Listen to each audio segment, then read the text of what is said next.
And not surprisingly, all else equal, that's going to bring forward the timing of the expected increase in interest rates. I think that's pretty clear. Yeah. I'm going to just have a slight follow-up, which is against the rules, but there we go. I'm the president. I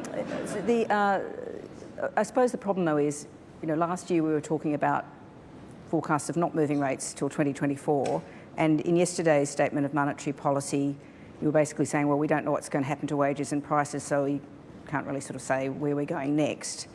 Is it just a question that we've got a couple of signals coming up on wages in particular in the next couple of months, that things are just too uncertain, or is this something that also helps you get over the hump of a federal election? The federal election isn't a relevant consideration in our decision making. What we're driven by is achieving full employment inflation consistent with the target, and there's a lot of discussion of inflation at the moment, rightly so. We've got to remember that underlying inflation has only just got to the midpoint of the target band for the first time in 7 years. So I don't think that requires an immediate response. We've been below that, in previous addresses, I think people criticising us because inflation was too low.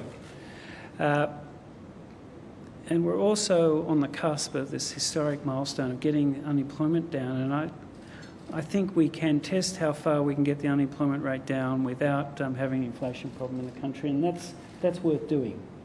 I didn't expect us to be in this situation.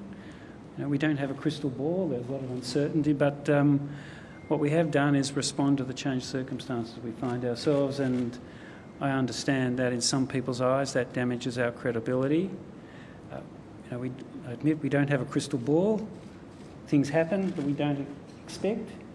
But what I hope you expect of us is that we respond to that and try and explain why. The result of that might be damaged credibility for the central bank, but I hope people can see the fact that the economy evolves in an unexpected way and we respond to it. And actually, this is good news. And I'm hoping we get further good news over the course of this year, and as we make further progress towards full employment and we can sustain inflation kind of roughly 2.5%, we will be able to normalise monetary policy. I hope and expect that to happen, but as we know, unexpected things can happen, and when they do, we'll respond. Jessica Irvine has a question. Jessica Irvine, Sydney Morning.